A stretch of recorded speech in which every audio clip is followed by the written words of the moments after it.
We have seen thousands of dogs, and here are 4 commands that every dog should know. So when going on a walk with your dog, it's very important to have structure. The reason for this is so they don't create some bad habits like excessively pulling, sniffing, and if you have a male dog, marking everywhere. It'll also give you a very consistent potty schedule when you are walking them. A lot of people always have trouble saying like, hey, I take my dog for an hour-long walk and he never pees or poos when we're going out. And then when we go home, he finally poos in the house. Reason for this is just because he's so distracted everywhere. He's never actually settled when he's outside.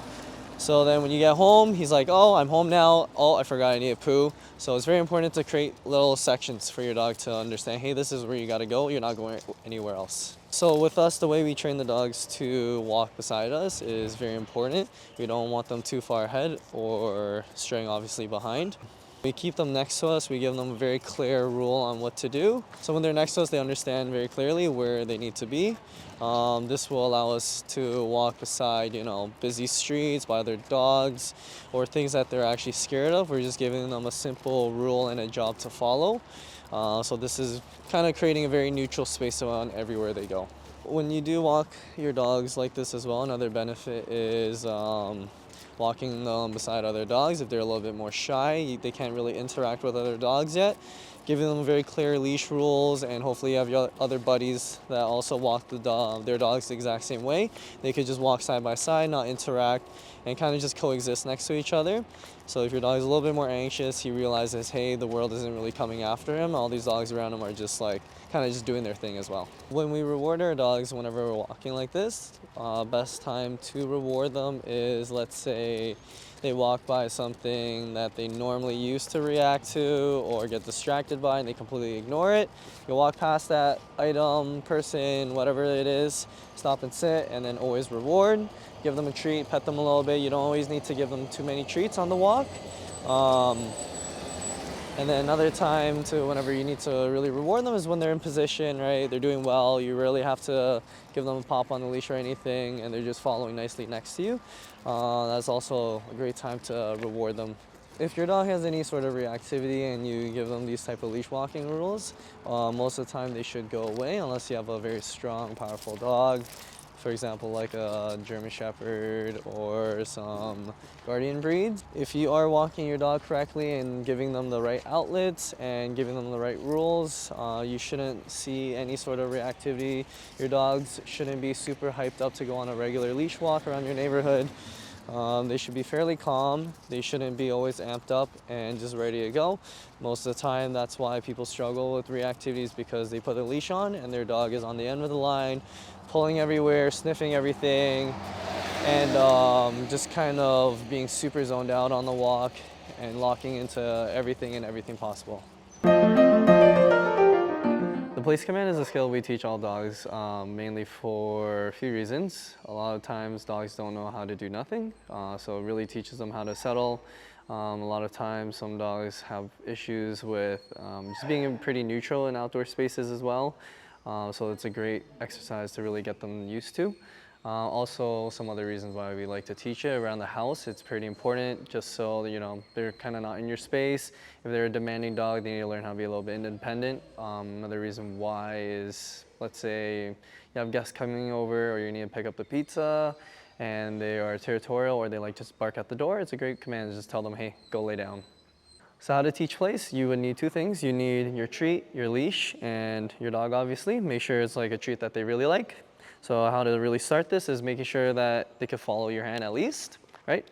And you'd first start in a sit position. I like to say the word place, lure immediately over to the bed and into the down.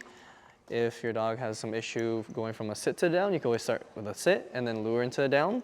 But Kane here seems to be pretty good with his downs, so we'll keep it at that. And now if you want to start creating some duration with them being on place, you could slowly take a few steps back and then quickly reward, yep.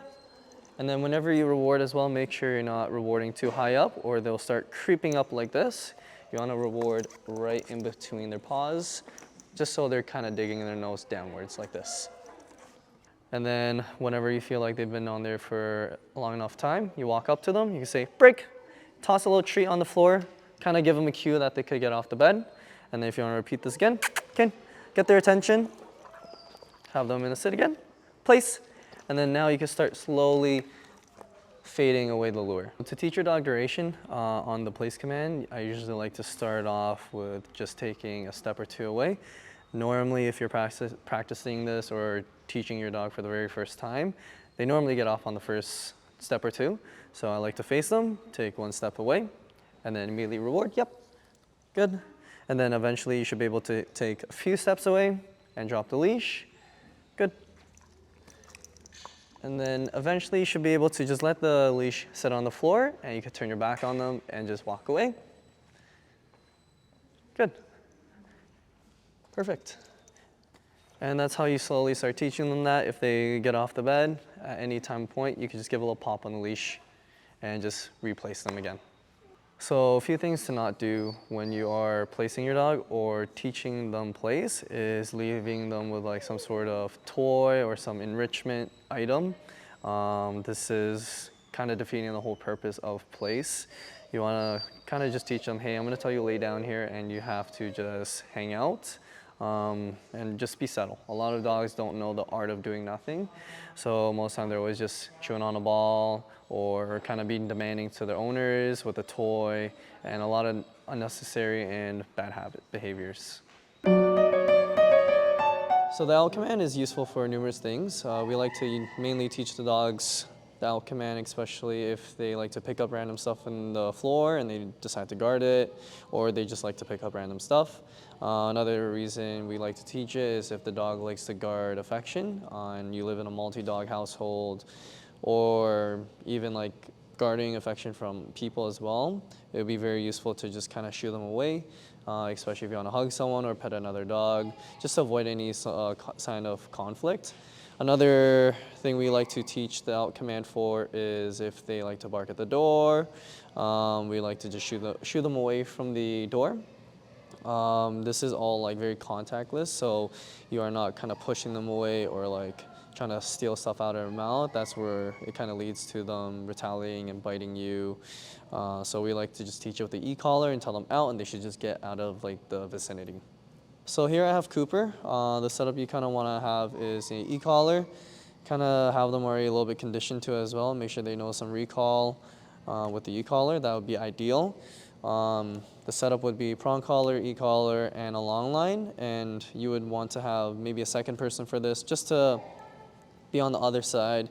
If you are walking towards them, shooing them away, and they're getting a little bit confused on where to go, you could just cue to the other person. They could give a little pop on the leash to give them a little bit more direction on kind of where to shoo away from, basically. So it'll look something like this. I always like to expect them to start leaving or getting out of the area when you're about like a foot away. So I like to take a few steps back. And as I'm going towards Cooper, I will be holding down the e-collar at a low level. So it's just a level where they kind of just feel it. It looks something like this. Cooper, out, out, out. Good. There you go. He kind of gave a little bit of space. I would have wanted maybe a little bit more than he gave. So I would have just continued shooing him away. Let me just go grab him again. Come here, buddy. Come on. Come, sit. Sit. Good boy. Awesome. I'll do it one more time. And then whenever you do say out as well, you don't want to say it like a soft, gentle voice. You want to kind of be a little bit more serious because it is a pretty serious command. So I'll do it again. Cooper, out, out, out. So if he doesn't leave within this spot, I could get the other person, give a little pop on the leash. Out, out. Good. Perfect. Nice. We'll do that one more time. Cooper, come on. Good boy. Sit. Good. Good job, buddy. Do it one more time. Ready? Cooper, out, out, out. Good. That time, no help at all from the leash, which is great. All I did was really use the e-collar. Now, after a few reps of him understanding with just the pressure on, you could bring it up to a little bit. You kind of want to find the cues that he understands it from just e-collar and you shooing him away. So now he is at a correctional level. What it'll look like is within a foot away and he doesn't start moving, that's where you could just give a little tap on the e-collar and be like, hey, you didn't listen, you gotta go. And it'll look something like this. Cooper, out, out. Good, perfect. No correction needed, he just left. That's all I'm kind of looking for. But for example, if he didn't leave within that length, I would just give a tap on the e-collar and he should go. Cool? So the recall command is definitely one of the most important commands that any dog should know when it comes to just like kind of hanging around the house. You want to call them over to you, or if you plan to take them off leash on hikes, it's definitely a command that you want to make sure that they know. To start the recall command, you would want two things, the long line and the prong collar. Ideally, you want to have your dog understand what the prong collar is before you start this, so make sure that they have some leash walking manners with the prong collar. Since we're indoors, we're using the sniff mat kind of just to simulate grass or like some sort of outdoor distraction. And so you'd want to give them a little release cue, have them sniff, have them eat, whatever they want to do. You could do this at a field. And the prong collar and long line is on there, just so when you do say come and they don't listen, you kind of ask for a little bit of urgency or pop them off of whatever they're really distracted on. So I'm just going to give him a call. I'm going to say, Finn, come. And if he doesn't listen immediately, I got the leash just to give it a little pop. So I'm going to say that one more time. Finn, come. Good boy. Come, come, come. Sit. Sit. Hey, sit. Good boy. So whenever you do practice the recall as well or start teaching them it, make sure that they come to you and sit, not just come, take the treat, and leave. That is not like a full recall. You want to make sure that they have some sort of impulse control or release cue from the recall command. Break. Finn, come. Good. We'll do that a few more times. So the end goal is to really have him listen to the recall without you needing to use the leash at all. Finn, come. Come. Good boy. Sit. Good job. Yep. Okay, break. We'll do that a few more times. And then whenever you do say come as well, make sure you say it nice and loud. Because when they're distracted eating or sniffing grass, it's going to be pretty hard for them to hear you. Finn, come. Good boy. Come, come, come. Good. So that time he came off with me not needing to use the leash at all. So that's kind of what you're looking for, that they're understanding what come means with any sort of help. I hope this video helped. If you're looking for any more information on how to teach your dog these commands, just check out our online program.